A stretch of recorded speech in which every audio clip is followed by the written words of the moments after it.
সাভারের আশুলিয়ায় বাংলাদেশ ক্রীড়া শিক্ষা প্রতিষ্ঠানে যুবদের আত্মরক্ষামূলক মৌলিক প্রশিক্ষণ প্রকল্পের উদ্বোধন করা হয়েছে।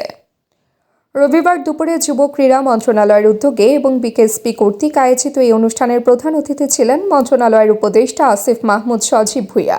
তিনি বিকেএসপির প্রথম ব্যাচের প্রশিক্ষণ কার্যক্রম উদ্বোধনের মাধ্যমে প্রকল্পটির আনুষ্ঠানিক যাত্রা ঘোষণা করেন। প্রশিক্ষণ কার্যক্রমে অংশগ্রহণকারীরা জুডো, কারাতে, তাইকোয়ান্ডো ও শুটিং বিষয়ে 15 দিনের আবাসিক প্রশিক্ষণ পাবেন। দেশের 18 থেকে 35 বছর বয়সী যুবক-যুবতীরা অনলাইনে নিবন্ধনের মাধ্যমে এতে অংশ নিতে পারবেন। 3 বছরে 114টি ব্যাচে 8,850 জনকে প্রশিক্ষণ দেওয়া হবে। এর মধ্যে 8,250 জন যুবক এবং 600 জন যুবতী। প্রশিক্ষণার্থীদের জন্য আবাসন, আহার, পোশাক, ভাতা ও প্রশিক্ষণ শেষে সার্টিফিকেট ব্যবস্থা থাকবে। অনুষ্ঠানে বিকেএসপির মহাপরিচালক ব্রিগেডিয়ার জেনারেল মোহাম্মদ মুনিরুল ইসলাম সহ কর্মকর্তারা উপস্থিত ছিলেন।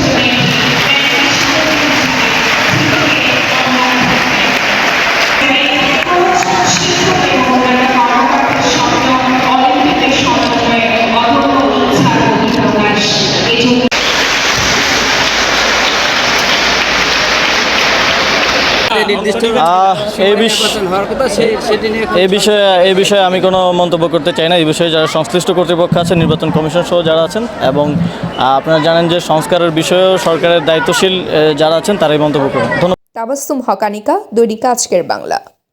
দৈনিক আজকের বাংলা .net